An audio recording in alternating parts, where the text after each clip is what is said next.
All right, I think we're live. Push one in the chat if you can hear me.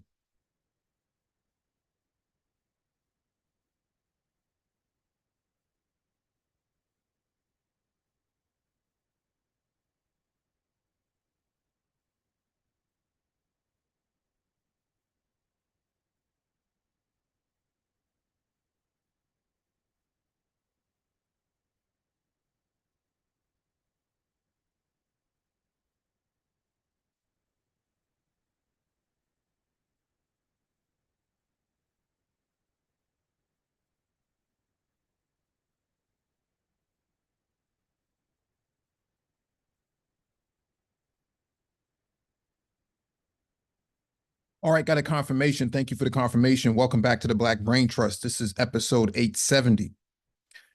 Black Politics. Please hit the like button as you come in, share the video if possible, hit that notification bell so you get all the updates from the Black Brain Trust.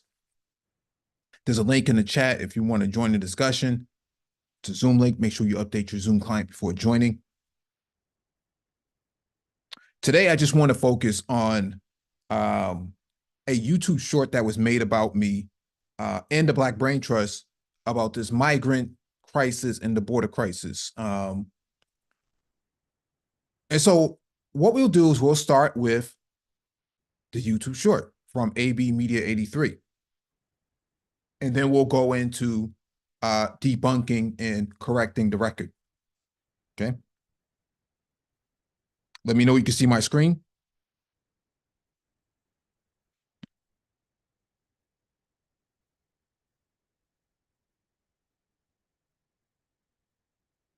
Yeah, push one in the chat if you can see my screen.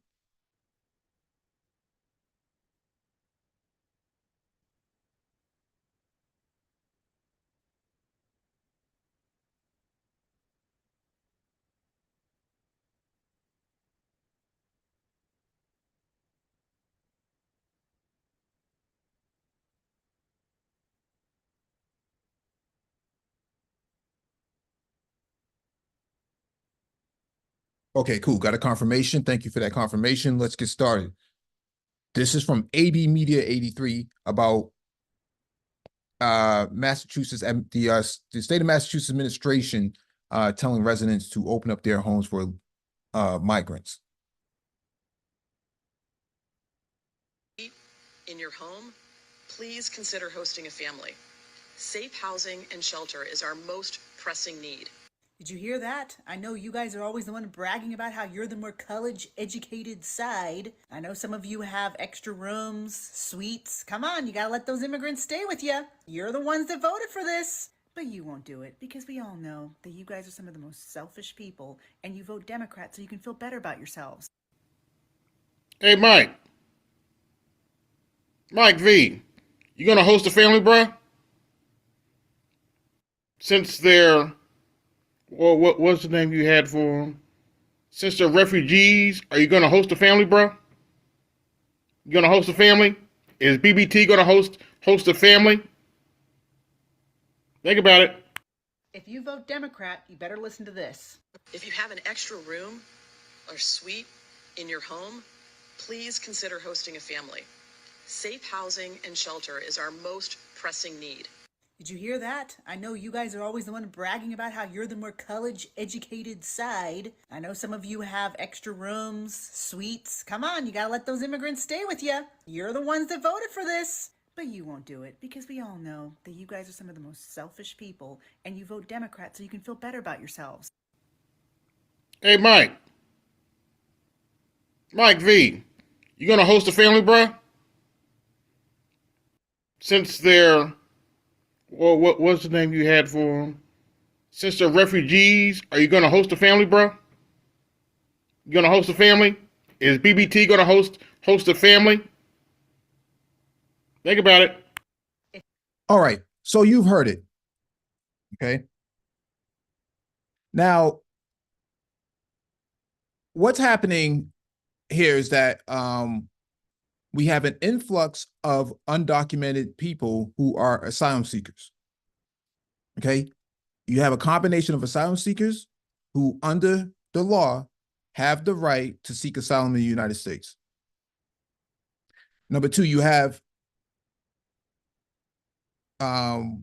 migrants, worker migrants, who were turned away during the Trump administration, back during that administration.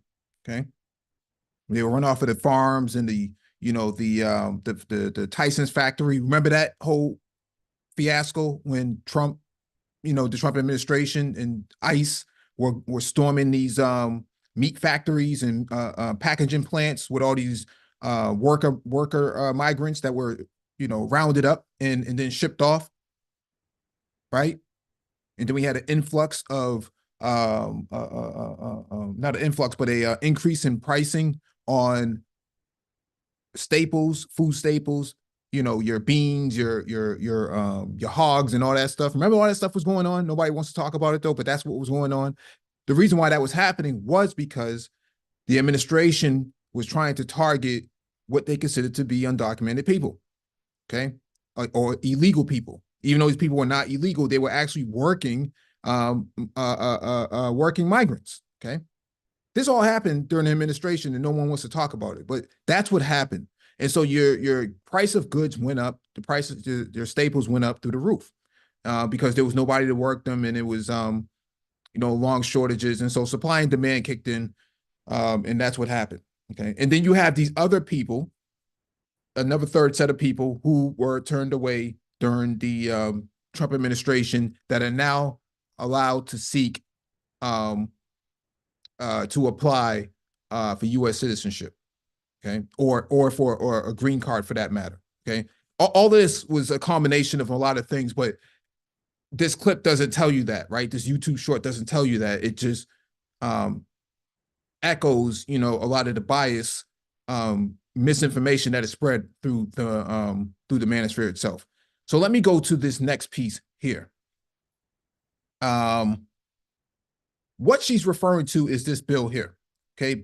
Senate Bill 2530.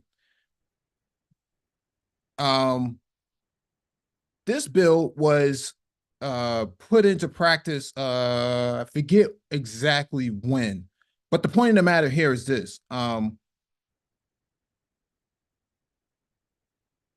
this is the wrong bill, sorry. Actually, what we're talking about here is ADUs, additional dwelling units. What this woman from the administration is referring to is ADUs. Now, ADUs were put on the ballot about a year and a half ago, and it passed overwhelmingly with flying colors. And additional dwelling units are basically tiny houses, shelter housing that people can put in their garages or convert their garages, convert their basements, convert their attics, and convert their land into separate housing for increasing the housing stock within the city and the state. Now, what you're looking at here is from the city of Boston. Additional dwelling unit program.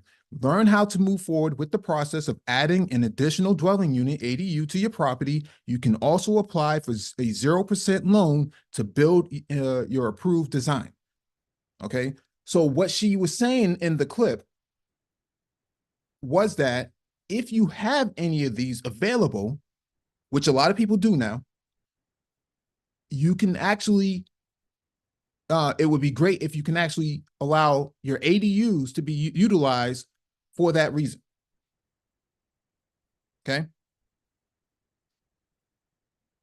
The city, the state is already applying, allowing for people to apply for these grants.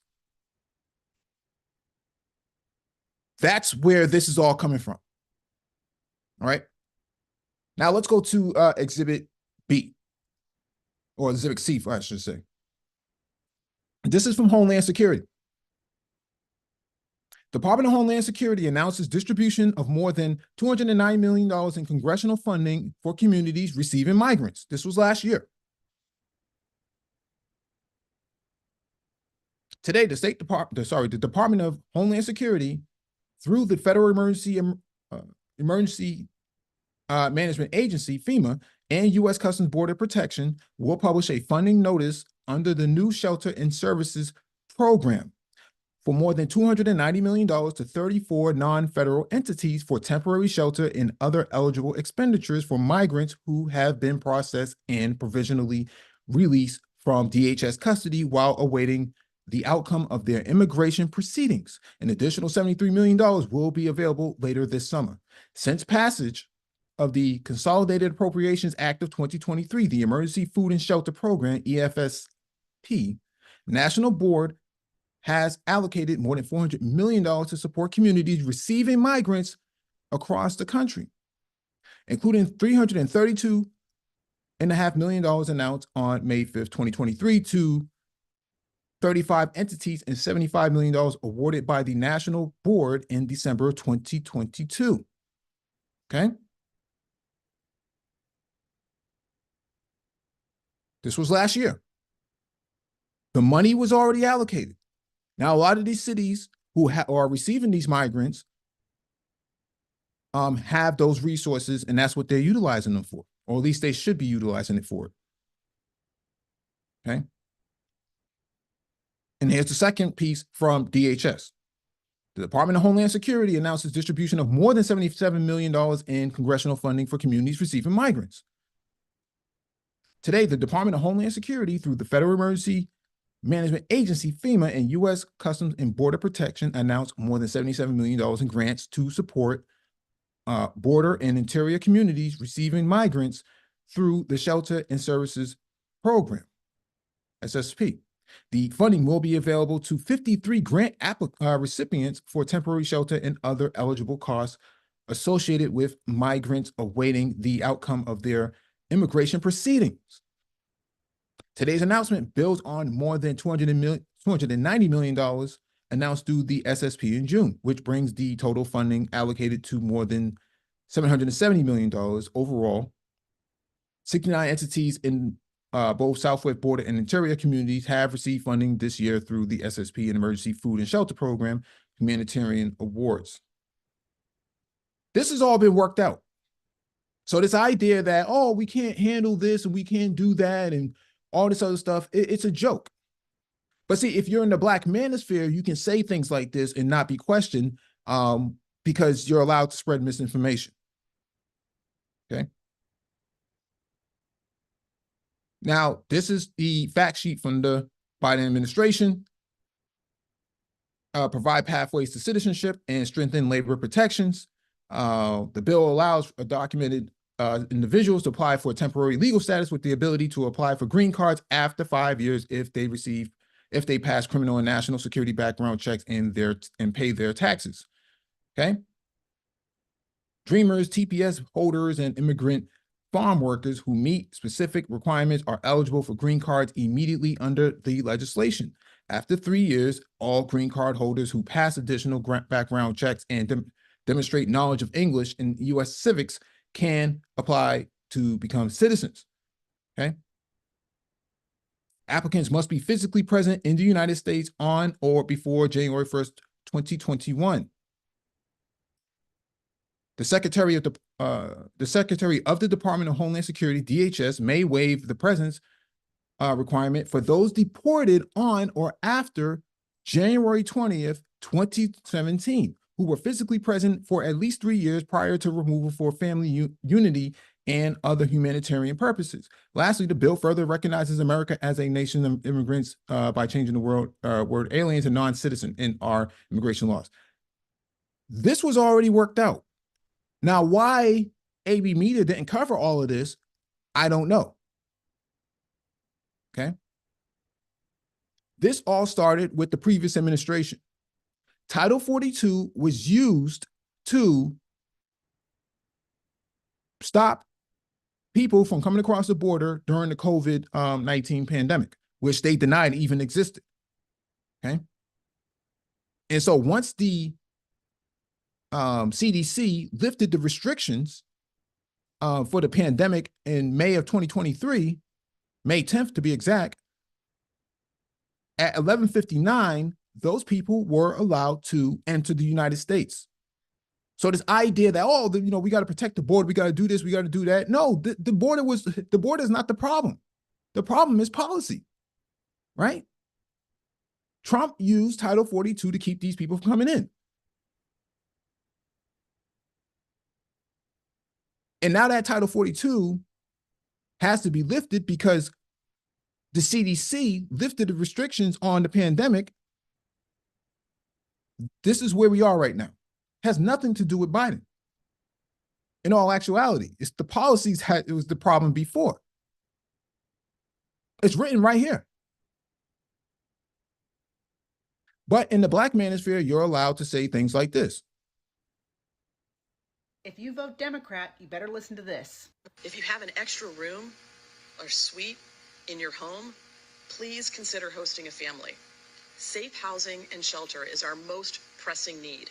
Did you hear that? I know you guys are always the one bragging about how you're the more college-educated side. I know some of you have extra rooms, suites. Come on, you gotta let those immigrants stay with you. You're the ones that voted for this. But you won't do it because we all know that you guys are some of the most selfish people and you vote Democrat so you can feel better about yourselves. Hey, Mike. Mike V, you gonna host a family, bruh? Since they're, well, what's the name you had for them? Since they're refugees, are you gonna host a family, bruh? You gonna host a family? Is BBT gonna host a family? Think about it. If you vote Democrat, you better listen to this. If you have an All right, that's enough of that. So here's the deal.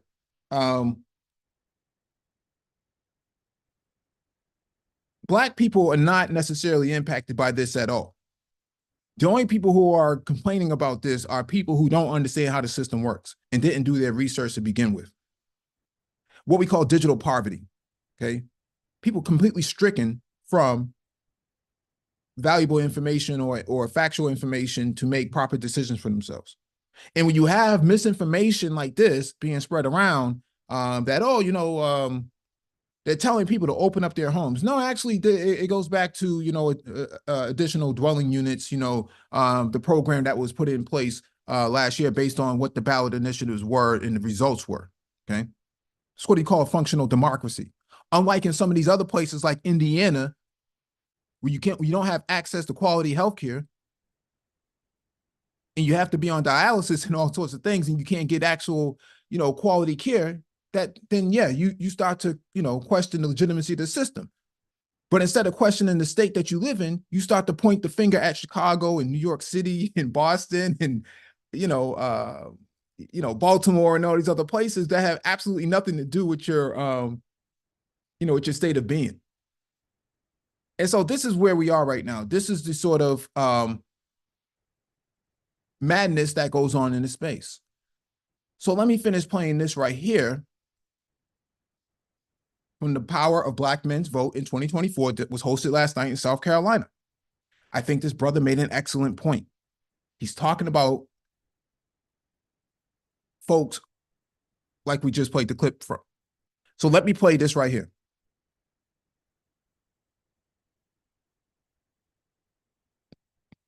'70 is all of Lower Richland, down here in Southeast Columbia. And you know, I'm hearing what we're talking about here, but I agree with, you know, my brother Michael up there, but the issue is, what are Black men coming together collectively and demanding? And I have not had us come together to demand anything. And that's the issue that I see. I don't see Black men in the lobbies of the State House every day. You know what I see? I see Black women, I see white women, I see white lobbyists. I don't see a group of Black men in the State House demanding anything. They're not demanding anything. So, and that's the problem that I'm dealing with. And I'm gonna tell you, I'm gonna give you one story that just happened. Did you hear that? Did you hear that? The Black Manosphere is having this big impact. According to this brother who's a rep in South Carolina, he doesn't see Black men anywhere. He sees Black women, white men. No such thing as a group of Black men organizing to demand power. You know why? They're too busy doing YouTube clips like this. That's the crux of the issue that we're dealing with in the Black Manosphere. You want to talk about having smoke shows, and you want to talk about having, master teacher responds, and, having these sort of debates. Let's talk facts here. Let's put all the facts on the table, because I put all the facts on the table. Fact number 2, fact number 1, fact number 2, fact number 3, fact number 4. Huh? Put all the facts on the table. This isn't, conjecture. This is facts. Where's your facts?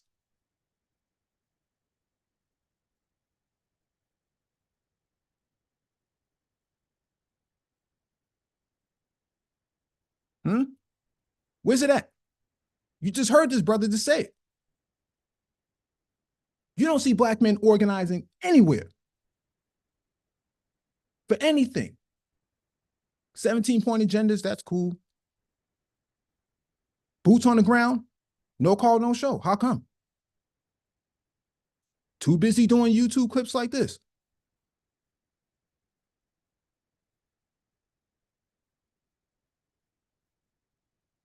I don't mind being called out. The Black Brain Trust doesn't mind being called out. There's a link in the chat for you to pull up on the panel.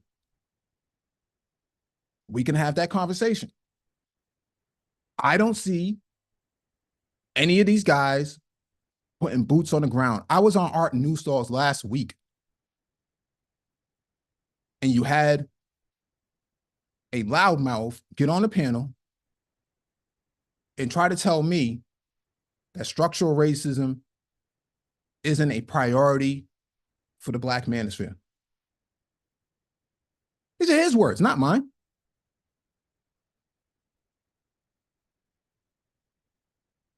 Worried about migrants, worried about, LGBTQ, not worried about structural racism, though. Clean water in Jackson, not a concern for them.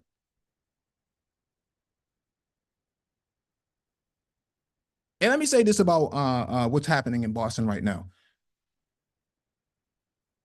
This recreational center is a staple in the community for some people, but not for everybody. And so the people who are outraged are not the ones who are actually utilizing that recreational center. This is just their opportunity to jump in front of a camera. Because any other time when I go to that recreational center, I don't see those folks there. So we can say that same recreational center was utilized during COVID for vaccine testing. COVID testing and vaccine distribution.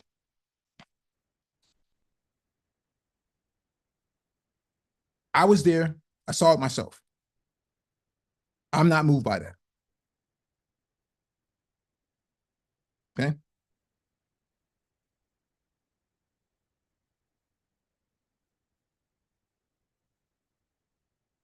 Let me play the clip again.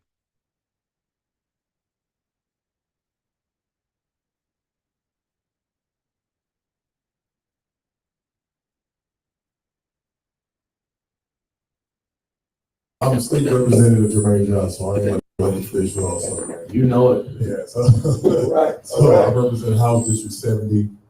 House District 70 is all of Lower Richland, down here in Southeast Columbia. And I'm hearing what we're talking about here, but I agree with, my brother Michael up there, but the issue is, what are Black men coming together collectively and demanding? And I have not had us come together to demand anything. And that's the issue that I see. I don't see Black men in the lobbies of the State House every day. You know what I see? I see Black women, I see white women, I see white lobbyists. I don't see a group of Black men in the State House demanding anything. They're not demanding anything. And then you heard it straight from the brother's mouth. South Carolina state rep. Okay? Straight from his mouth. It's not the Black Brain Trust. It's not MOT. It's not the Code Breakers. It's not DC. Okay? Straight from an elected official's mouth. The Manosphere is having a big impact. Let's talk about that. 17-point agendas. Let's talk about that. Links in the chat. Pull up.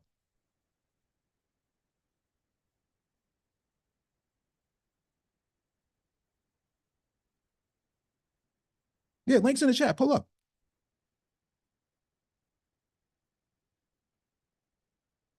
Know why they're not organized?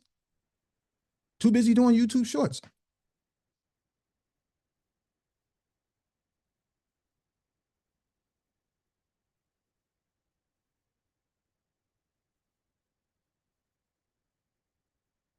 Let me give it another few minutes.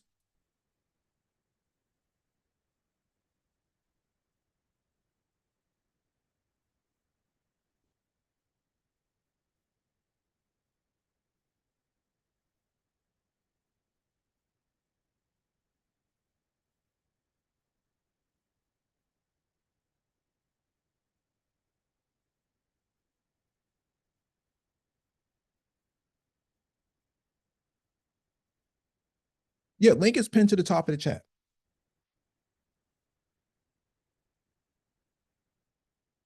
Okay.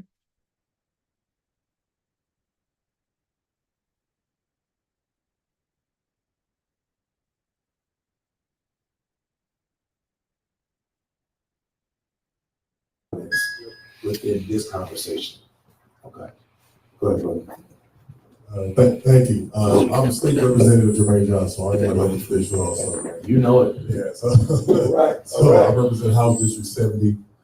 House District 70 is all of Lower Richland, down here in Southeast Columbia. And I'm hearing what we're talking about here. But I agree with, my brother Michael up there, but the issue is, what are Black men coming together collectively and demanding? And I have not had us come together to demand anything. And that's the issue that I see. I don't see Black men in the lobbies of the State House every day. You know what I see? I see Black women, I see white women, I see white lobbyists. I don't see a group of Black men in the State House demanding anything. They're not demanding anything. So, and that's the problem that I'm dealing with. And I'm gonna give you one story. How come no one's clicking the link? Let me check to see if anybody's in the background. Oh, we got somebody.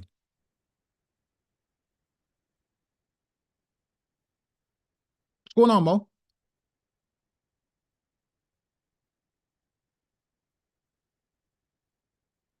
Can you hear me? I can hear you, bro. Put some volume on your mic, please. Yeah, I was just listening, man. I listen to you guys sometime, man. Man, for y'all to be so smart, man, I just, it's hard for me to believe, man. Y'all so liberal. It's just, Mhm. I don't know, man. It's kind of sad. What does liberal mean? Well, basically, you can tell me if I'm wrong, Mm-hmm. but y'all pretty much just kind of lockstep with the like the National Democratic Party. Would you say that's correct? No, You're not? no, we're not. Okay. No, we're not. Let me show you something. Have you ever voted for anything other than a Democrat? Absolutely. Oh, okay. Oh, well, that's shit. That's surprising. No, let me show you something.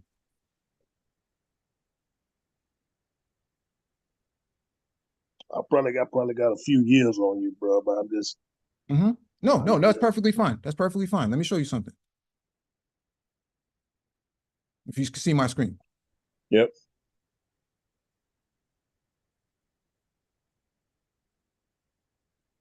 See this, let me zoom in on this real quick. Episode 862, Trump VP pick set for November. Yep. We endorsed a Black man as a potential candidate for Trump.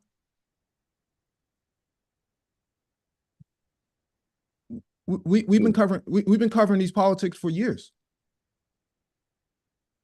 Yeah. Yeah. I know about check you guys out. Mhm. I didn't know you guys were. Man, maybe I'm listening to the wrong. Maybe you're the wrong one because y'all seem pretty liberal to me. No. Complex Design is a registered independent. Okay. Mm-hmm. Me, myself, I was a part of the Green Party. Oh, Green Party. Okay. Okay. Okay. See, Look, man. I'm not a party advocate like that. I'm Yeah. a policy advocate. So I want That's- policy that's going to favor Black people generally and Black men specifically. Yeah. De- Now that's de- good. Yeah. de- Policy. decri- Yeah. Decriminalization of marijuana, thumbs up. Social School- equity policy for cannabis reform, thumbs up from us. But there's only one party really advocating for these sort of policies, right? You support school choice? But what does that mean? Well, the voucher will follow the parent can take the voucher and use it wherever they want to send the kid to. No, I mean that's for parents to decide. That's not for non-parents to decide, right? See, here Yeah. we've already had school integration since 1855. That's nothing new to us. That's, you know, in our state, we've already had that. That we were already doing a lot of these things that the rest of the country is trying to do now. We were doing that 100 years ago. That's nothing new to us, right? Okay.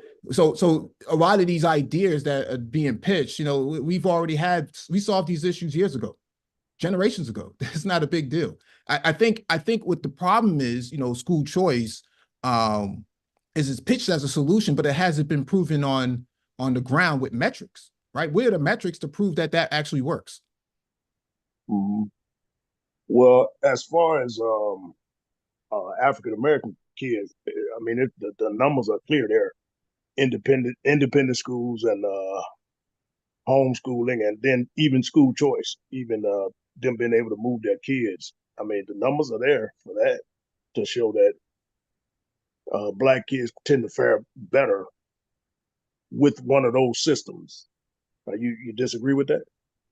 I haven't seen that material at all. If you have any links to that material, I'll be glad to look at that. But I think that the monies that are allocated for sending those kids to these other schools should be put into Black communities. I think that's where, you know, the conversation needs to start, not from giving someone a voucher to send their kid to some wayward school, you know, named after a Confederate soldier or a Confederate general for that matter. I think that the money should be allocated right back into the Black community.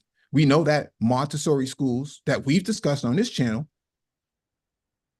African-centered Montessori schools, are some of the best in the Black community.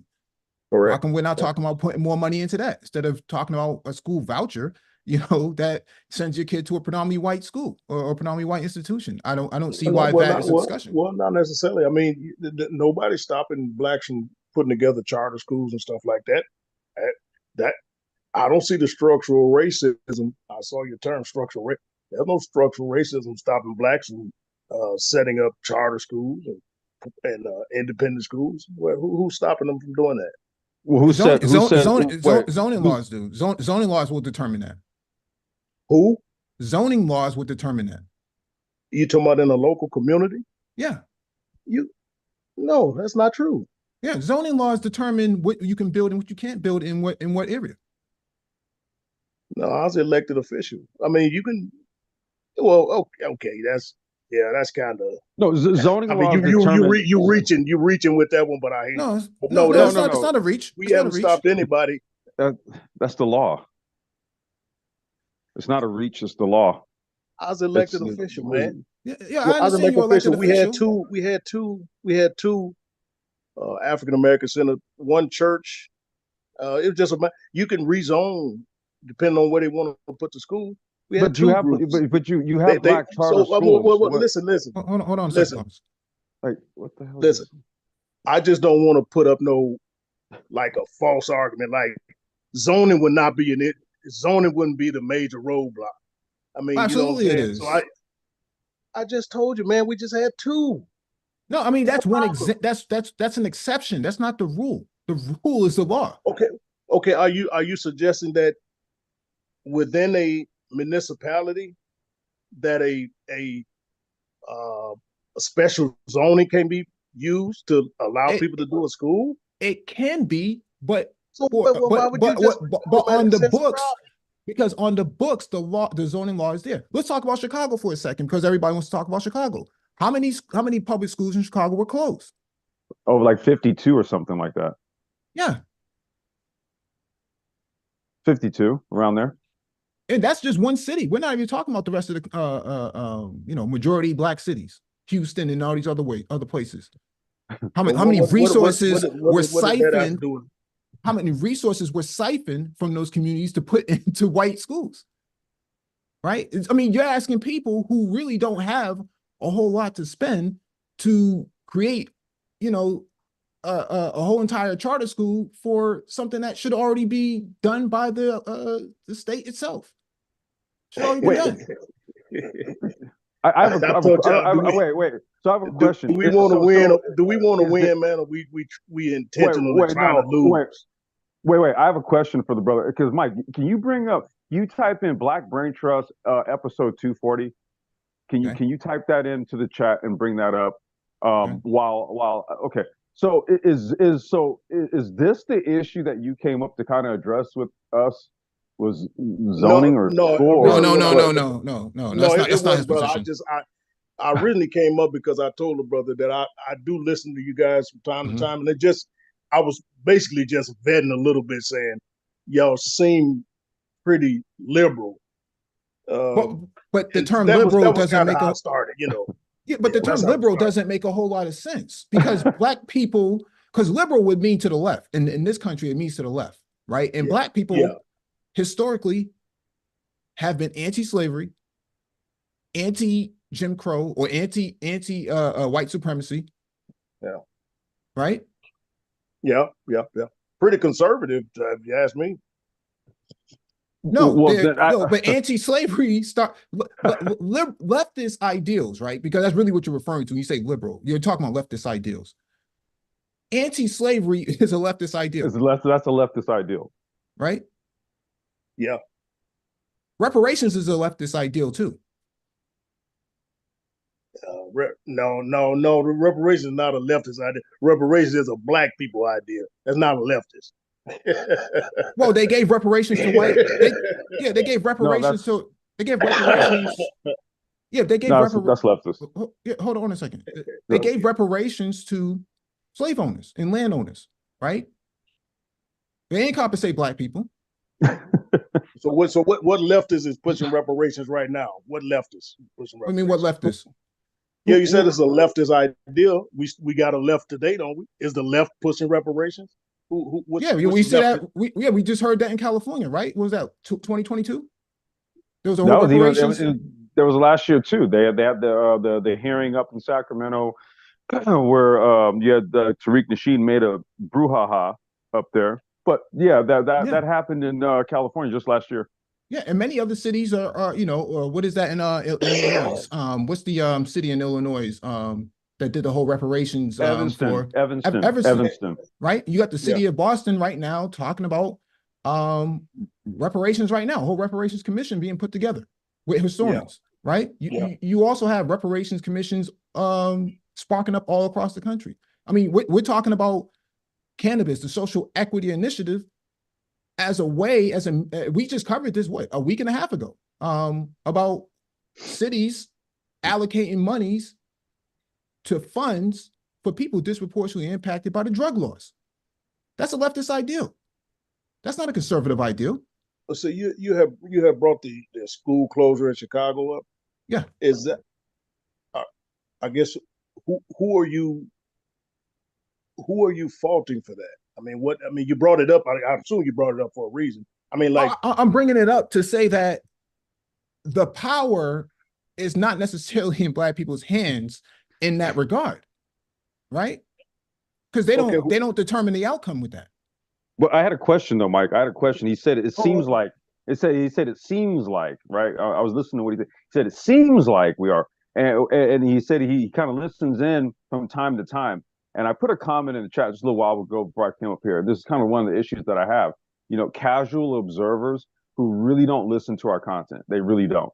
Like we're at 800. We're at 870 live streams. I guarantee you probably haven't made through one full live stream. You probably caught bits and pieces of a bunch of different ones, and then kind of put some things together. However, when we start pressing you, it's like you kind of don't even know what our actual position is. And Well, that's now, why I'm kind of like I'm kind of like the questions you're there asking. may be a little, there may be a little bit of truth to that. A little bit, From a little yeah, bit. yeah. From this Yeah. perspective, I normally I'll catch you guys talking about some stuff, and Uh-huh. once I feel like y'all kind of going left, I'll click off. But then when you guys come back on, I listen in. But Okay, there but may be some truth to that, like you said. Me right, consistently watching because all of you guys' stuff, you're right. You're correct. yeah, Yeah. you're right. Yeah, exactly. I know I'm correct. Would you Because the would thing you is say? also, Mhm. go ahead, Mike. I'm sorry. Go ahead. No, go ahead. But Mo, would you say black conservatism is in line with white conservatism? No, no, I think it's totally. I think that's totally different. What is black conservatism versus white conservatism then? Yeah, break that down for us because we've been trying to figure it out. Yeah, I would consider myself more of a black conservative. Um, the nuclear family, that's one. I'm What definitely white conservatives aren't for that? They could be. You have some that are, some that are not. Okay, But I we're I talking wouldn't about say the differences. nuclear family is a white conservative idea. So what you asked Right. me, So yeah. what we're asking about is the differences. We're trying to understand is like what sets you guys apart. It seems like you might know more about white conservative than me. So why don't you give me some of the white conservative talking points, and I'll tell you whether or not I agree. Well, that's No, not really the that's not question. how The that works. question. Yeah, yeah. Hold on, complex. Well, yeah, Go ahead. when I was naming them. Yeah, let them finish naming off the Yeah. ideals of black conservatism. Nuclear family. That's one of my pet peeves. Um, I don't know if this immigrant issue. I wouldn't say that's necessarily a conservative issue, but I do agree with the Republican stance on that. Meaning, shut the fucking borders. I agree with that. I definitely agree with lower taxes. I'm in a tax bracket where it I do well under Democrats or Republicans, but I do much better under Republican tax policy. I believe in school choice. Although my kids are grown, I believe school choice is the best answer for black folk at this point. Either whether it be independent or the voucher program where, hey, if a school is failing, it's supposed to be a business, shut the motherfucker down and go to something else. Now that's what's conservative for me. Those things. Now, if that's white conservatism, I don't know. But so those. Well, because conservatism is grossly a white construct, anyways. Well, I was just giving you what I perceive to be. I was giving you my, this is where I stand on certain issues. No, I don't disagree or fault you for what you're saying. I'm just saying, the idea of conservatism doesn't necessarily resonate in action on the ground in the black community. It's not true. Historically, it's not true. Well, I don't think, because I don't think for the most part, black people they don't move in a conservative manner. They don't move in a conservative manner. That's why it's not true on the ground, because they're doing everything other than conservative shit. Like spending 20 minutes a day on homework, like the kids. What's it? Well, we all over the place, man. The black community is all over the place. But see, the thing about it is, though, is that as soon as we start to paint a fourth industrial picture of what a productive black community and black society looks like, all of a sudden, everybody has issues about what it is that we're talking about to get us to that point. That's why I had Mike bring up episode 240. That literally is a whole entire episode about school choice, particularly Montessori, which time and time again has proven to have the best outcomes for children. And in that episode, we interviewed my daughter who went to one. Okay. Yep.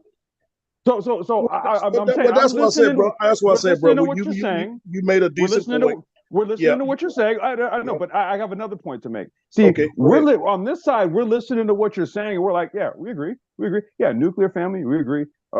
Best education for our children, we agree, right? I mean, these are things that these are more or less kind of common sense precepts. right? Yeah, But to go back to what Mike, but they're not being but practiced to by go the back black to what community. Mike said, we're more focused on the policies, not the parties. Right. Which I agree. I do You got agree us with that messed approach. up. Yeah, I do agree with that approach. But that's what I say. But I think what it is, man, is that the black community is so immature as it relates to having a good infrastructure to be able to even force an issue at the national level. I mean, we're not even at the table. We got no lobbyists. Name me one black lobbying firm, and then tell me what black group hired them. There's no structured interest groups within the black community other than maybe the black school teachers that's running up behind the teachers union. You got the teachers union. I mean, name me one black organized national uh, uh, black organization Well, that interfaces with Washington. Name one. we don't have one. But that's been my whole point. That's been my whole point. That's what this brother was saying here last night. Okay? That's what this brother's saying right here. Yeah. So when we talk about these things in the black manosphere, they think attacking black women, like this brother, or this guy right here, this YouTube short, is action. That's what they consider action. You can't organize that way from StreamYards. It doesn't work like that. All right, I'm gonna say this, and I'm gonna let you brothers go. Now, don't disagree with it for you. Let it marinate for a minute. I'm gonna tell you, man, the best political agenda for the black community now in America is to fucking spread out. Spread out where? And into spread out into states where you have a smaller black populations. Instead of being crowded up into these inner cities, we just need to fucking spread out, man. There's some states with maybe 2-3% black folk. Spread out. Okay. This all of us getting together in these block votings, you really never get anything from a voting perspective in the black communities from that perspective. Look at your city. So clearly that ain't the key. What if we just spread out, man, and went into America and just, did for self? Isn't that what y'all would have less racism. You probably would have less police shootings because you spread out. You ain't together. Is that so? Let that marinate, man. But I have to question that though. I mean, we've seen black men in South Carolina get shot right in the back. Walter Scott. Well, okay. I Come on, don't stick to one thing, man. I'm just saying, just think about it. If we spread out, meaning the less conspicuous, I mean, the less attention you would get. I would say, man, and I haven't even done this research. If we find some of the states where you have real small black populations, and let's just see how the blacks are doing in those states, economically, educationally. I would dare to say, I bet money that they're doing better than the average family in these metropoles. I'd be willing to bet it. I mean, that is all predicated that everything goes black people's way. I'm not disagreeing with you I'm not agreeing or disagreeing with you. I'm just saying that's all predicated that if racism wasn't a factor, but racism is a global phenomenon, and that's what we're up against. That's why I said structural racism is the priority, right? It is the and that's primary issue. That's what made me call in, bro. Yeah, it's okay. Here we go, right here. What the fuck is structural racism? I understand it from a theoretical perspective, but take me into a city, say in Nevada, right, where you got a family, both parents are working, the schools, they got a plethora of schools, nice schools. Where's this structural racism, man? Where's it at? Structural racism is in the laws, right? So what critical race theory was predicated on, right? Look, man, check this out. This critical race talk. So you got now niggas running up behind. Oh man, they trying to take black history out to school. So black folk are reading at the 3rd grade level. We gotta cut it out, man. Niggas are not reading black history. No, even if they can't read, the history shouldn't be deprecated, right? Okay, watch this, bro. Now y'all be honest, both of y'all on the phone. Most of the black, just from listening to you guys talk, most of the black history or the black power or any type of that knowledge you brothers got, neither one of y'all got that out the public school. Now tell me I'm wrong. No, I mean that's a part of the structural racism I'm talking about, right? Okay, Texas but determines. Did you get it out of the public schools, man? Come on, man. Well, he's trying to respond to what you're saying, bro.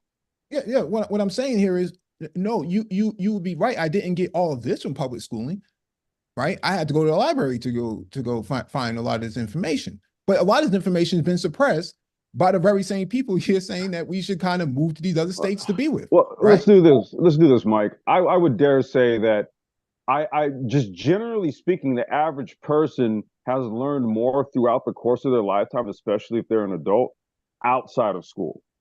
Just generally speaking, typically you're going to learn more shit outside of school than you will in school, regardless as to who or what that is. So, I mean, that's kind of a red herring bit of a question.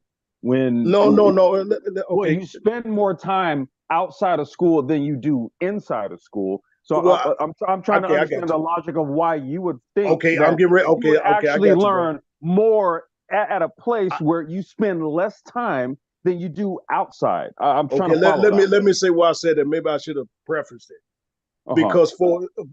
Because like the brother brought up the critical race theory when we was talking about structural racism, right? Which theory from a perspective? Okay, what is the structural racism? They want to pull Black history out of the schools. You can't talk about race and this and that. Now, from being a conservative and like you two guys, which I know y'all know what the issues is in the Black community, you mean to tell me that you would hit your energy and your pull and everything you know behind that bullshit, man? Behind what? Like that, you'd go fight that, man. That's something you would think. Behind what? The structure, trying to stop them from keeping Black history out of public schools. If they can erase you out of history, what else are they going to possibly do to you? Because usually genocides usually start with erasing people out of the social presence. So that's why I just brought up my point when the brother said that was a red herring. Now we come in full circle to show you that it ain't a red herring. Because because all three of us just agreed that the Black history that we got, it wasn't necessarily in public schools. What I agreed to, and actually you agreed with me, was that you actually learn more outside of school than you do. You see, but you said there's a red herring when I said we didn't learn Black history in public school. But is that right or wrong? You learned some. You learned some Black history, right? That's what the AP African American Studies course was about. That's what that's about. The banning of that, right? You're gonna learn more outside of school, and this is why I'm saying, like, if we were to kind of take a macro look at this, right? And if you really want to know how we feel about the whole education thing and how structural racism and all that kind of stuff comes into play. Once again, episode 240, right? Because that's our answer. That's the alternative. That's the answer. And we interviewed my daughter, so you can have proof of what it is that we're talking about. I'm just kind of we can get into the conversation. Of structural racism, because that one wasn't a good one to me. It was okay. Can you give me another one? This structural racism that we got. Oh, bro, I'm from California. Wait, I'm from California, dude. You don't think that the drug laws? You don't think that the drug laws all day long about nonviolent drug offenses? My dad worked for the California State Penitentiary System for 29 years. Okay, he's a correctional counselor too. That means he worked right up under the warden. The warden worked right up under the governor. So my dad was pretty high up there. And you know what he spent a lot of like the last 8 to 10 years of his career doing? Lobbying to get brothers out of prison that had to sit up there and do full sentences on trumped up fucking nonviolent drug offense charges. Meanwhile, these white boys, Mexicans, everybody else, they getting up out of their stuff a year, 8 months, 6 months ahead of when they were supposed to be getting up out of there, right? All right, okay, bro. Wait, hold on. I'm answering your question because I could literally also Get my dad on here and he can tell you all about it, right? No, And I want you to had stay on literally that one. I fight. don't want you to move He from had that to one. fight. He had to fight.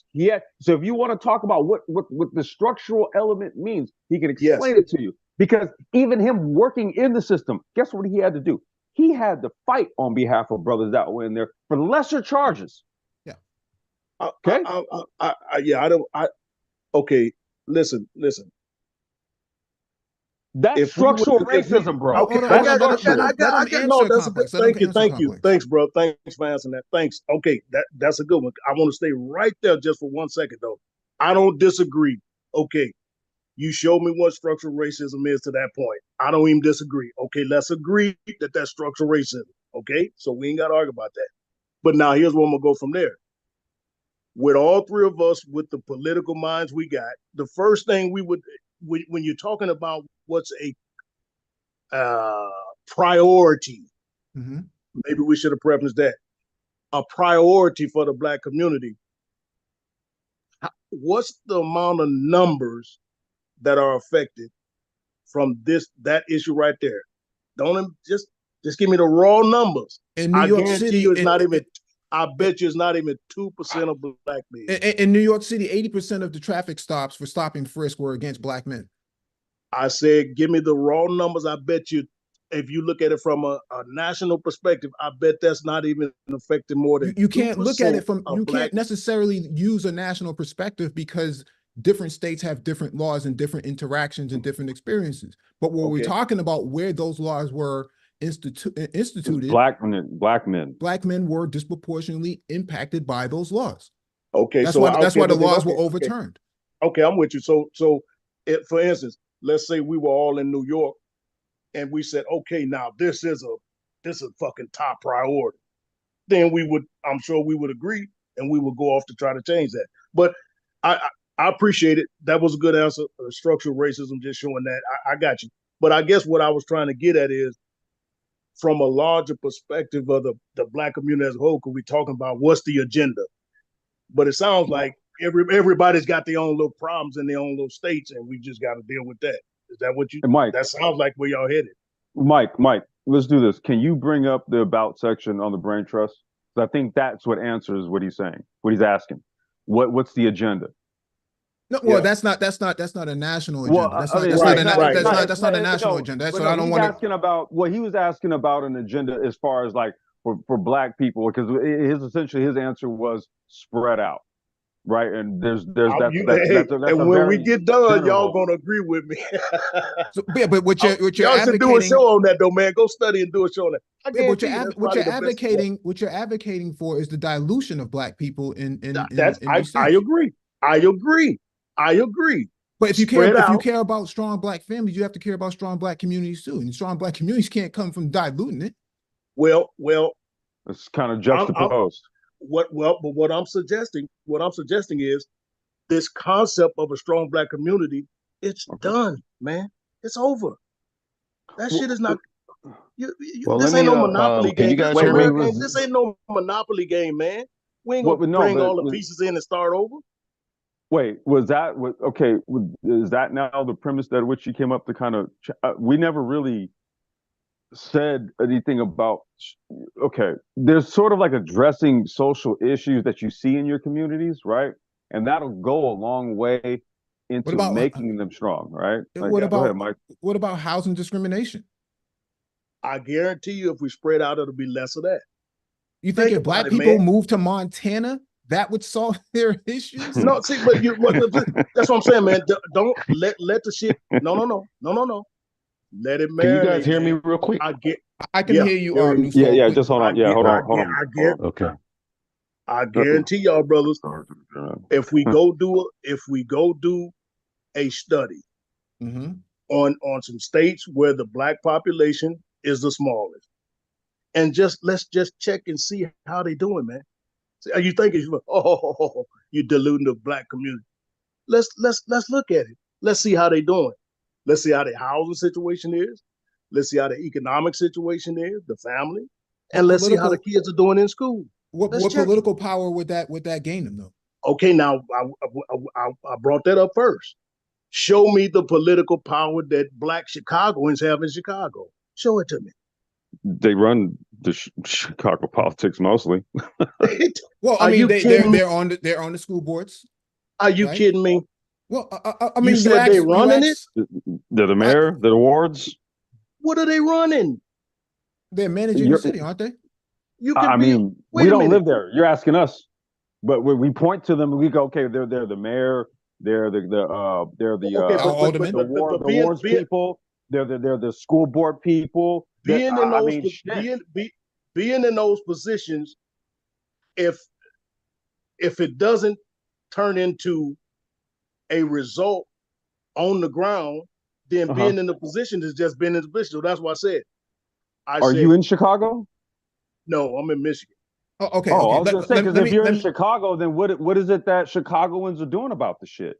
I mean, you're asking me. I'm in California, bro. I don't know what the hell to tell you. yeah, I just want to make sure we get Art Newstall. I want to make sure we get Art Newstall in. He just joined the panel. He's been trying to get in. What's going on, gentlemen? I won't be long. Before he go, brother, before he go, would you agree to this? One quick question. I don't want to lose the thought. Okay. So if you said the strong black community concept, right, bro?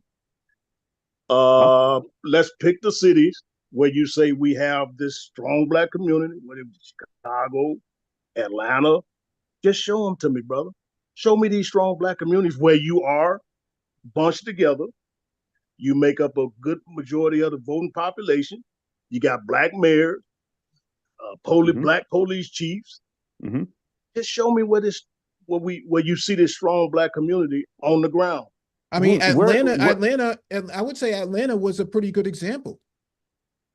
I mean, they got the strongest airport in the country, probably one of the most dominant airports in the world. A lot of black people became wealthy. Out of those policies. Yeah. Maybe you're entrepreneur. Maybe you can use Atlanta to say, okay, this is the model for the entrepreneur. Okay, I would agree with that.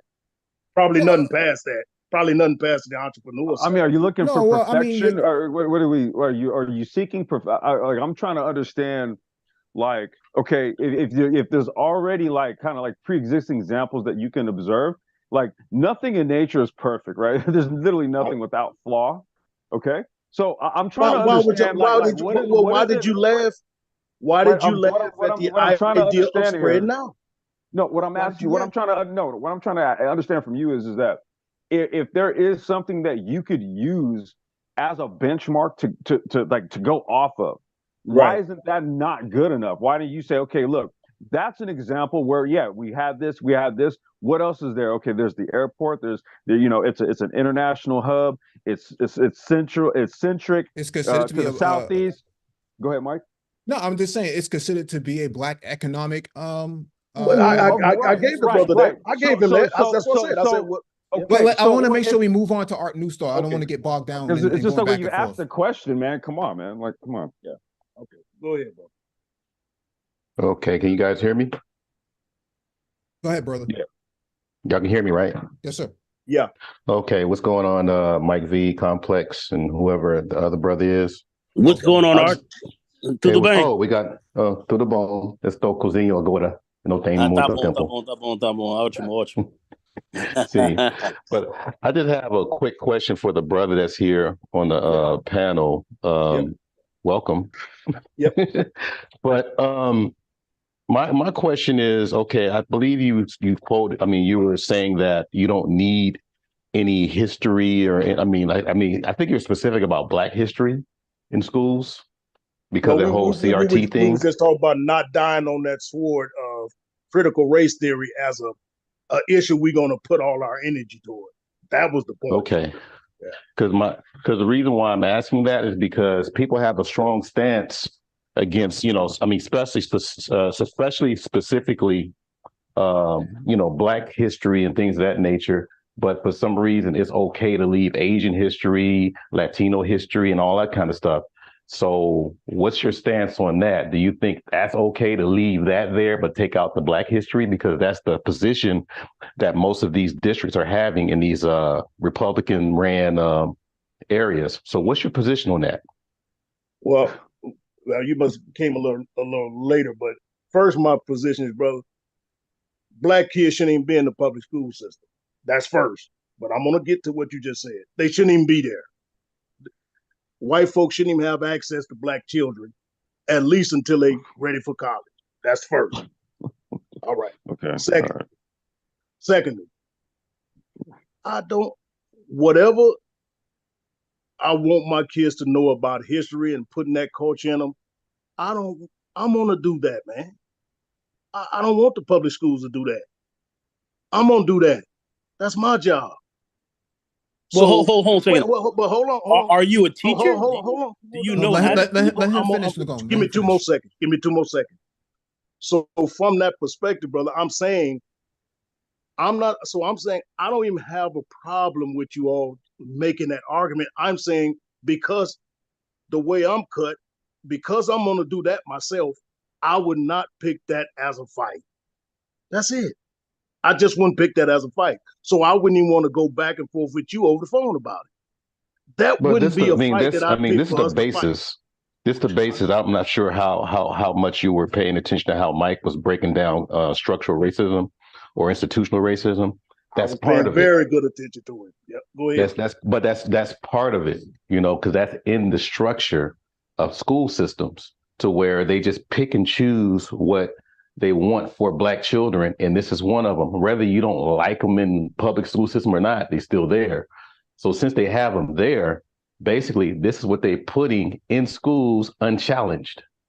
So I'm not an example. denying that. I'm not okay. Miss, me and you talking now, but me and you in the middle of the street. I agree, but what I'm saying is, do you want me and you to go fight if we had to pick our battle? Are you saying that's what you want me to go in the street with you and fight for that shit? Is that what you're saying? That would be one of them, because basically one of the things I'll let you know, because some people know, but I've been called a teacher every now and then. And one of the things that's important when your children go to school is how you learn English and how you learn history. You don't just learn history about yourself, you learn history about the country and other people, so you can be able to navigate and talk to people and make deals and do business and so on. Does that make sense? Got you. So you answered my question. You said, yeah, you want to fight. You want me to help you fight with that? Yeah, that would be one of them. Not the only thing, but one of them. Because basically those are your two things that you definitely would need before you finish school. If you don't have those things in place, then you're screwed. Well, okay, you guys, I got to roll, you guys, because y'all hear stuff sitting in the background. I got to get out of here. But it was good talking to you guys. In the middle of the street with you on that one. I wouldn't do it. That's all well and good. I'm just curious about your answer. All right, you guys, but I got to finish my stuff burning. Hey, thank you, Art. Thank y'all for having me up. Hey, thanks, Art. All right, ciao, bro. All right, Nagone, you were going to say something. Please go ahead. No, I was just going to say, who are these people coming in and talking about they're not even teachers, don't fully understand education, don't understand that if you're not well educated on your past, first of all, you don't even know where you're going to really go in the future. And at the end of the day, your past gives you a cultural, historical link to the culture and society that you're in, and actually makes you a very legitimate group. What they try to do is eliminate your history, see that you have none, see that you know none, and then these people can sit back and transpose and put in your mind whatever they want. Okay, when you look at many of these other cultures that come in here, and we can look at the Jewish culture, we can look at Italians and all that. We can look at all these people that come here and they sit back, and the biggest thing that they do is talk about their culture, their pride, and their history all day long. And your history is obfuscated.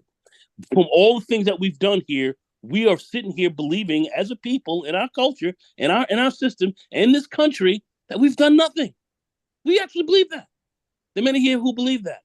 People here who don't know how to teach, don't have any of the key information, and these people are consistently doing this to keep you ignorant of that past. It's a very important part of your history. So once they keep you ignorant of that past, then they can systematically, racially isolate you, and yes, of course, discriminate you at any point, and sit back and more or less say you are an illegitimate group in this country.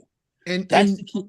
That's the key thing about your history. It's not, it's just history, just something to know. No, it actually sets you up and gives you arguing against history in this culture and society. Who's arguing against history, brother? Who's arguing White against people, history? white people No, are no, no, white. no, no, no, no, no, no, no, no. I'm talking about anytime, on this phone. any, I'm talking about on this phone. Who's arguing against it? anytime I hear somebody, this is crap. We don't need this. Well, who said that on this phone? Who said that on this phone? CRT. We're wasting time with that. I'm gonna teach my kids this. I'm gonna teach them that. When Okay, you're that's not two separate things. That's two separate things. That's not arguing against history. That's not arguing against history. When you're not That's in the arguing position about how. when you're not in the position to even teach people well. You're Hold not even on, in that let him finish answering. Okay. No, I was talking. I was talking. He came in. So anyway, go ahead. Go ahead. Go ahead. You're okay. If you be honest with yourself, brother, I would assume you hanging with these brothers that you got to have some pro-blackness or some history and stuff like that.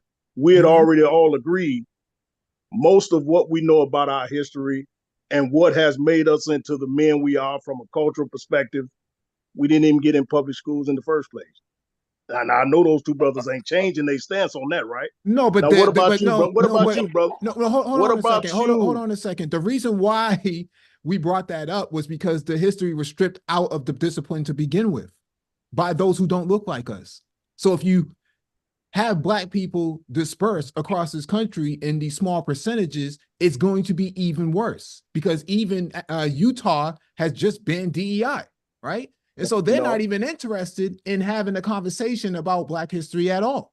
Are you suggesting with this age of social media, bro, and communication, what it is today, that if we were spread out, we wouldn't have access to cultural information? Is that what you suggesting, man? No, that's not what we're suggesting. No, you don't say we. You just said that. You said what I'm if we saying spread is, out, we wouldn't have access to it. You just said that, man. No, what I'm saying here, the structural part is the truncating and deprecating of Black history out of the curriculum itself. I agree with you there. But having Black people, your strategy would actually codify that into now practice. That you can't prove. Now that you can't. Okay, that's of course we can prove it because it's happening right now. Yeah, no, all over the country. 26 states on the book. 26 states. Wait a minute. Bottom line, very simply, now the bottom line, very simply, is this: you say the public school system. Black people created the public school system. Oh man, come on. Come on. We covered this. No, we actually listen, man. Go. Listen. Wait, hold on, bro. Respectfully, bro. Hey, Nicole, I just want to say, respectfully, go ahead, break it down. We have a series of content pieces called it's on Booker T. Washington, right? It's in 4 parts. Yep. We covered that back then. No, I was saying, come on, bro. Not that I disagree. I was saying, come on, not because I disagree that the Black folk. You said it. Not that the Black folk didn't create the public school system. No. We're talking about what the public school system is right now. No. What Nagone said was not true. No, I didn't. I just said, come on, man. That's all I said. Come on, man. With respect to what? Because you trying to teach me history about who created the public schools. No, you don't sound like you know any history, though. You sounding mad ignorant on this. What we talking about? And you are not clinically qualified to be a teacher. You have none of those skills. You possess wait a minute. Wait a minute. Are you a certified teacher? No, but I'm smart enough. Hold a second. I'm smart enough to understand. If I am not a certified teacher, no. You said I'm not. No. I'm asking you a question. If I'm smart enough to understand, if I'm not a certified teacher, then what I'm going to be able to do is put them in front of certified people who are going to get that job done. Okay, we're going to look to make sure we get that job done. All right, that's 99% of all bottom line. 99% of all public school teachers are white female. Are you saying you want to put your Black kids? No, let him talk. Go get the number, man. Y'all got me. It ain't 99. It's 97 or 96. No, man. No. It's just like we have the Harlem School Zone, right? Where we have. Are you suggesting that those white women are going to do the Black history teaching, brother? They wouldn't have any choice if it's codified into law. I got you. I was just saying that because we can about know how that's gonna go, right? We about know how that's gonna go. But I don't want to argue with that brother about that. He called himself trying to do a little insult right there. It's not an insult. It's just the Wait, truth. what? It's just the So when he's truth. talking about I'm not Nobody's clinically insulting it. qualified to teach, It's the truth. I never You're said not I was a teacher. qualified to speak on it and I say, never "Hey, said I'm I going to was teach a it teacher. myself." You're not going to be able to do that. You're going to have the professionals to handle that. All right. Let me change the Okay. direction of the conversation. Okay. What other factors of the Black Brain Trust have you heard that would suggest that, we're, this modern liberal platform that supports the Democratic Party or the Democratic talking points? Mo. What I probably would have to do is just go through kind of the Democratic agenda, and y'all probably would agree with probably 90% of it. I'm sure of it. The Democratic agenda? Yeah. Oh, let me grab that. No. I take that back. You two brothers, y'all agree with the conservative things that I said. So maybe not you two brothers. Okay. Well, hold on a second. Let me just grab this for you really quick. I mean, I'm just let me help you out over with here this. just like, I don't know how the hell you just put that one together, dog. I really don't.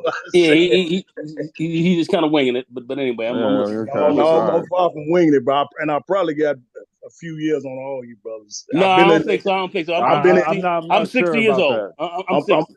Oh, you're 60? Okay, I'm 55. I'm 60. Oh, okay. Elected official. And have a grandson. Elected official. I got grandsons too. Elected official for 6 years. Well, so am I. I'm a Democratic district leader. I'm a Democratic district leader in my fifth ward. Third generation commissioner on the board right now. Hey, listen. I am in politics on the ground right now myself.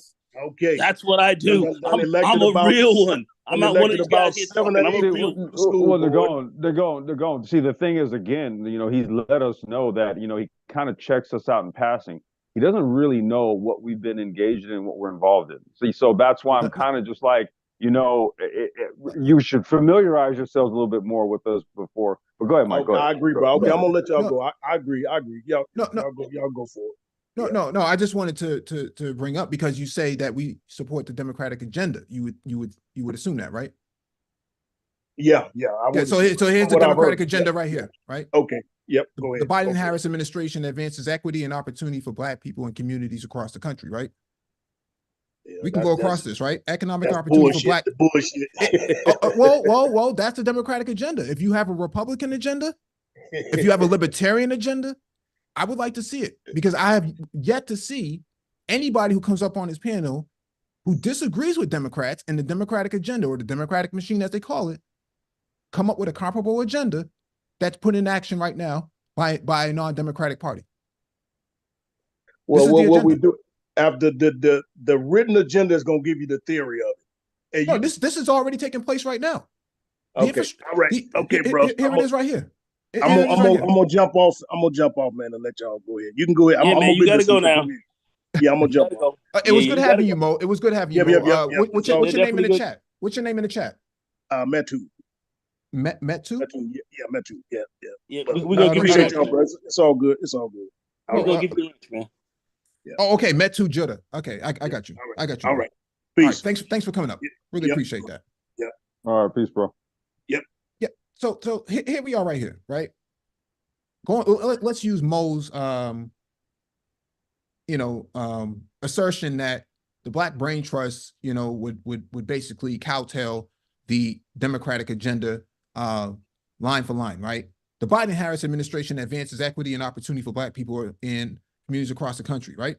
Economic opportunity for Black families and communities. By signing into law the historic American Rescue Plan and bipartisan infrastructure law and implementing robust regulatory reform, President Biden has helped create new economic opportunities for Black Americans and made long overdue investments in Black communities. These transformative policies and programs include providing immediate relief to Black people and families through American Rescue Plan. Okay, ARP provided cash relief directly to low and middle income Americans last year and cut Black child poverty by 33.3%, lifting more than 1 million Black children out of poverty in December 2021 alone. So, conservative, right? You're all about the Black family. Sounds like this agenda supports the Black family by going through Black children as well, right? But that's the Democratic agenda. And we're accused of essentially toting this agenda. Look, Reversing decades of divestment through the bipartisan infrastructure law. For years, politicians have talked about investing in our national infrastructure, but up until now, they have failed to follow through. The lack of investment has fallen most heavily on Black and other communities of color. The bipartisan infrastructure law will replace lead pipes. What's going on in Jackson, Mississippi? Increase. He's in Michigan. He should know about Flint. Right? Increase access to good paying jobs, expand affordable high-speed internet, reliable public infrastructure, clean drinking water. Remember that's going on in Jackson. It also happened in Flint, right? Reconnect Black neighborhoods divided by legacy highway infrastructure and other resources to finally give Black communities a fair shot at the American dream. This is the Democratic agenda. Show me where Republicans, or even libertarians for that matter, have a plan in place that addresses these sort of issues. I'm not promoting the Democratic Party. This is the agenda that we're, it's assumed that it's assumed that we are toting. But in fact, we're not actually toting that, we're toting policy, right? But here you have this brother here. Let's listen to what he has to say. You know it. Yeah. So, right. So I represent House District 70. House District 70 is all of Lower Richland, down here in Southeast Columbia. And I'm hearing what we're talking about here. But I agree with, my brother Michael up there, but the issue is, what are Black men coming together collectively and demanding? And I have not had us come together to demand anything. And that's the issue that I see. I don't see Black men in the lobbies of the State House every day. You know what I see? I see Black women, I see white women, I see white lobbyists. I don't see a group of Black men in the State House demanding anything. They're not demanding anything. So, and that's the problem that I'm dealing with. And I'm gonna give you one story that. So there you have it.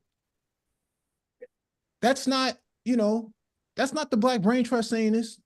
It's not Man of Tomorrow. It's not DC from Code Breakers, not Code Breakers. Okay. That's coming from elected officials' mouth.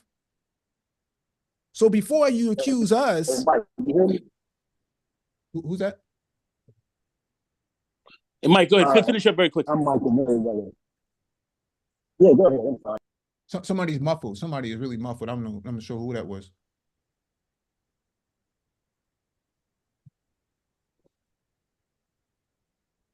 You said something very quickly, Nagon. What was that? No. Finish up what you were saying, Mike, because you bring up a great point. It's not the Black Brain Trust. It's not Man of Tomorrow. It's not DC from Code Breakers. It's not Code Breakers. Okay. This is an elected official talking about the lack of organization of Black men on the ground in state capitals. And what you have in this space are Black men who want to hide behind StreamYards doing YouTube shorts like this about the Black Brain Trust and myself specifically about external issues like the border. You know what? We're concerned about national security too, right? I have a concern for national security too. I'm concerned about senior citizens in the Black community going shopping in places like Buffalo, New York, being attacked by white supremacists.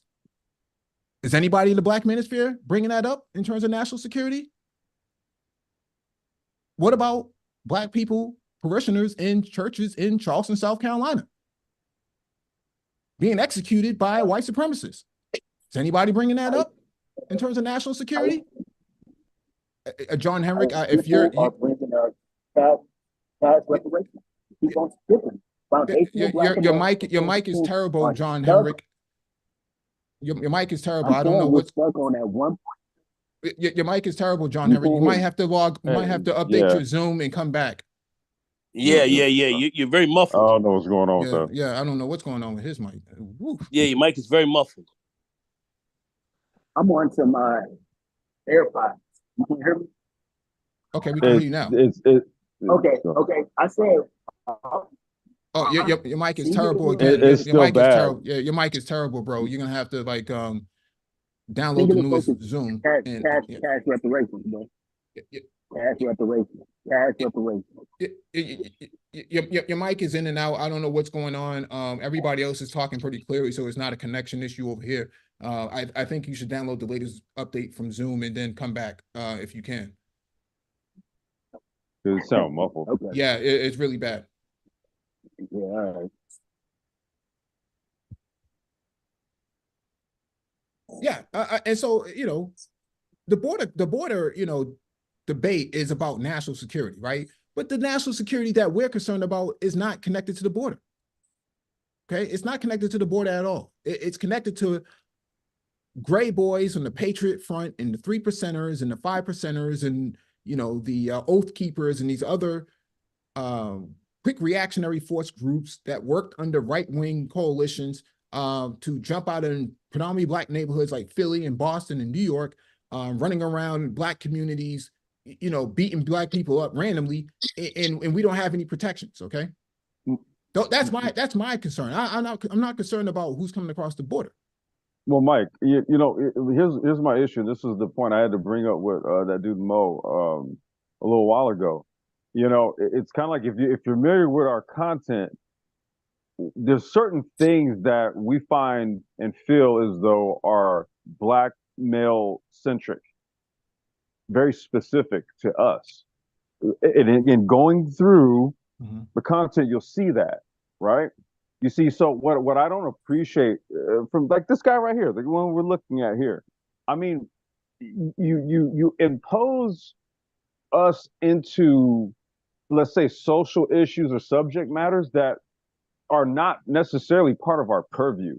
We don't talk in immigration, right? I mean, you can have conversations about politics, about business, technology, and all this, and there's a position that you speak from. See, we don't speak on all things. If you'll notice, if you go through our content, we don't have AMAs. Ask us anything. Don't ask us anything. Ask us shit that we talk about. Okay? Don't conflate other shit with things we don't talk about. Things that we're not on record espousing. That you know what I'm saying? The thing I have, right? The issue I have is the promotion of being a passport bro, but then worrying about immigration at the border. Dude, okay, now, Mike, just really, dude, really. I mean, that's pretty much where a lot of your I mean, a lot of these guys will contort themselves into a pretzel to try to wiggle their way through this. Oh shit! Right? I mean, let me share my screen really quickly. I mean, that was genius. That was a stroke of genius, dude. Immigration and passport, bros. I love it. Well, one thing I like to say, people talk about these immigrants and they're hurting Black Americans. I would like people to also find out, how is this hurting Afro Americans here, right here in this country right now? How are we getting hurt very badly by them? See, that's something that's being pushed. Mm-hmm. That's quite mythical, but they're sitting here buying into this in some deep way. Look, at some point in time we'll talk about that. But anyway, go ahead, Mike. Yeah, I was just going to share my screen here. Let me know if you can see it.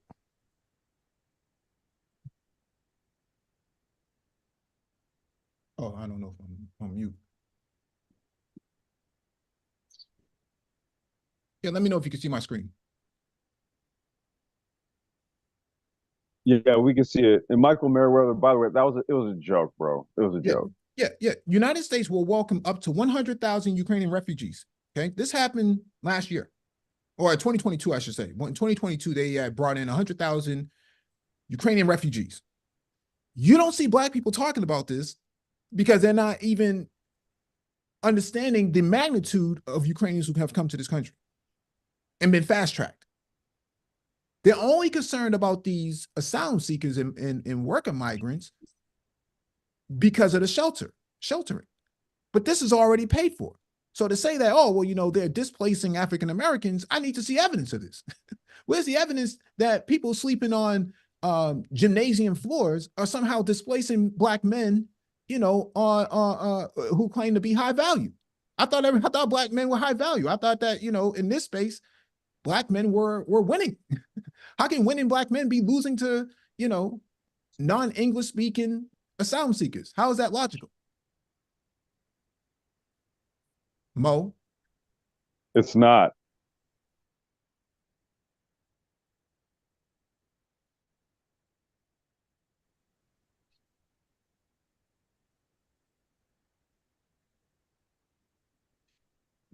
Uh-oh, yo, Mike, you there? I don't know if I'm Mike here. dropped off. I'm, Oh, okay, no, I'm okay. here. No, I'm here. I'm just, Okay. I was waiting for a response, but No, I said what it's I'm trying, not. yeah, It's no, not. what I'm trying to say here is, it says with European nations under stress from 3 million new refugees, the United States said it would substantially increase admissions of people fleeing Russia's invasion. You see, nobody has a problem with this, though. You don't see Black folks really, arguing that Ukrainians are somehow stealing their resources and displacing them, because a lot of these Ukrainians actually are working in these IT positions that, Black men, would greatly benefit from, but nobody talks about that. It's only the non-English speaking people that are somehow, waltzing their way into corporate offices and somehow taking, jobs from a DEI initiative. I don't know where these folks get these ideas from, but, people sleeping in gymnasium floors and sleeping in military barracks, sleeping in airport terminals, and somehow displacing Black people. I find that very difficult to understand how they come to that conclusion. I have yet to see any evidence of this. If anybody has any evidence, I'd like to see it. No, I don't have any evidence of it, Mike, but hey, I do got to run. My daughter's got a party to go to here in about 45 minutes. So, hey, man, I just had to come up because, again, sometimes I think that people really do, they buy into shit that they hear about us elsewhere, and they really don't actually know about what it is that we stand for and what our content's about. So, y'all gentlemen have a good rest of your evenings, and I'll catch y'all on the next one. Hey, thanks for coming up. Nagone, you have any closing thoughts? No, I just listen to some of this idiocy that I see going on here very quickly. Like I see this one person here talking about, well, the immigrants are taking your money. We're poor, we're impoverished, and they're taking all your dough. Average Black person in this country makes about $45,000 a year. What does the average immigrant make? And where are we at a cross for competing in jobs? Where is this? Can't tell me. They're just running their mouths because this is the stuff that's being pushed. But when you look at the numbers, they're wrong. They're off. They don't know what the hell they're talking about. So we really have to look at what this immigration situation is and how it's being used as a political wedge issue, and a lot of other issues that people just are not thinking critically about. And I would like us to think more critically. There are a lot of guys just running their mouths because I understand they don't like the Democrats because the Democrats have been giving them everything that they wanted. It wasn't as liberal as they wanted it to be. So now they're going to turn towards the Republicans and think as though that they have something for you when they got something for you. Oh, they got something for you, all right. But it's not what you think. So anyway, I just wanted to just kind of we're gonna over the next few weeks, we're gonna continue to flush out and clarify some of this stuff. Not to say that you should vote for one party or the other. That's up to you, but we will stick to the facts. As I said, we will stick to what the realities are as opposed to perceptions and misinformation and ways to push people in a certain way by conflating certain issues that are not really true or really that accurate at all. So, we will do that. But anyway, Mike, listen, thank you very much once again for inviting me up on the Brain Trust, and greatly appreciate the content. Thank you. Thank you. Bo, you have any closing thoughts? Hot dog grease. I think Mo is ordering a meal for the night, and so I'll close it out. One more game with what this brother just said. I'm State Representative Jermaine Johnson. I'm an official also. You know it. Yeah. So, right. So I represent House District 70. House District 70 is all of Lower Richland, down here in Southeast Columbia. And I'm hearing what we're talking about here. But I agree with my brother Michael up there. But the issue is, what are Black men coming together collectively and demanding? And I have not had us come together to demand anything. And that's the issue that I see. I don't see Black men in the lobbies of the State House every day. You know who I see? I see Black women. I see white women. I see white lobbyists. I don't see a group of Black men in the State House demanding anything. They're not demanding anything. So, and that's the problem that I'm dealing with. And I'm gonna tell you,